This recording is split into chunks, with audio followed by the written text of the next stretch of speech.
All right, guys, we're going to break down all the abilities for Invisible Woman and show you the right way to actually play her. Okay, the first thing first is she has a passive ability. So if you're out of combat for about 5 seconds, she'll go into this invisible state like this. Now, as soon as you start dealing damage or you use any technique, she'll hop out of it.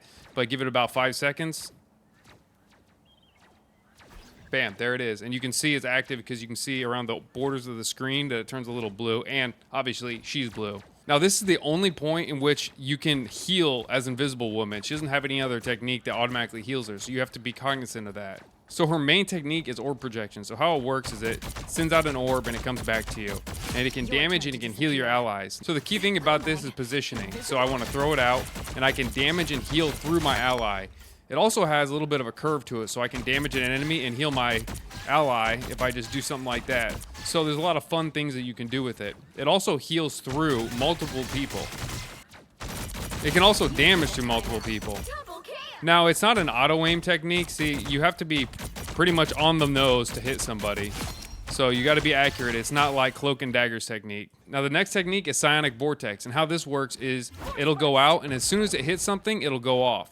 But you can set it off yourself too. So you can send it out and then hit the shift button, because I'm playing on PC, and it'll set it off. So this is really effective. So if you have somebody high ground, I can set it right there and hit somebody in the high ground, kind of get them off if somebody's sitting there like a Hela or something like that. I've also noticed with this technique, it's got a very long range. So until it hits something or you set it off again, it got a very long range. The next technique is Force Physics. So this is my E ability, and you can either launch somebody or you can bring them in.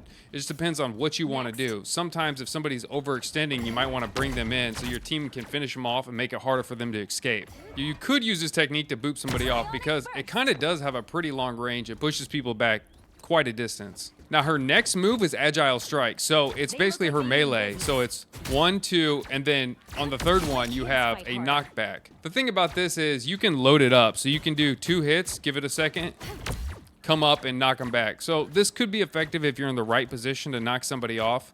But maybe you cycle it in between attacks. There we go. So her next move is Agile Step. So let's say you're in combat and you have somebody flank you or jump on you. You can just press space button twice to jump and get away, and it sets her into her invisibility, which gives her passive healing right away.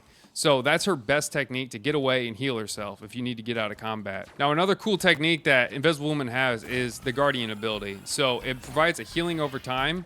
You just click who you want to put it in front of, and anybody that's near it gets passive healing. And as you see, it's a shield that has 300. So over here on the left-hand side, you can see it's regen. So it's one shield that's shared between all your allies. So once it's regen, it can take some damage. And if an enemy tries to walk through it, it'll actually slow them down. So that's extremely helpful as well. You can also put it up and then press F key and it'll take it away. So you can put it up, put it down, or you can just switch it between allies. Now, her ultimate is Invisible Boundary. It's a very effective ultimate. It's like Mantis or Luna Snow's ultimate. Maybe not as good as Luna Snow ultimate, but what it does is it can heal you through a ton of ults, something like Moon Knight's ult. Thing about it is you can heal in here and people really can't see you from the outside in. They won't be able to see you, but they can still hit you through the shield. Watch.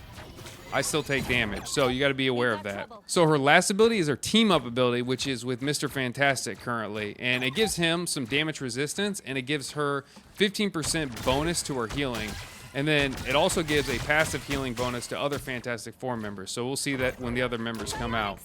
So if you like this guide, don't be afraid to like and subscribe. I'll drop more as we go on with this season. Peace.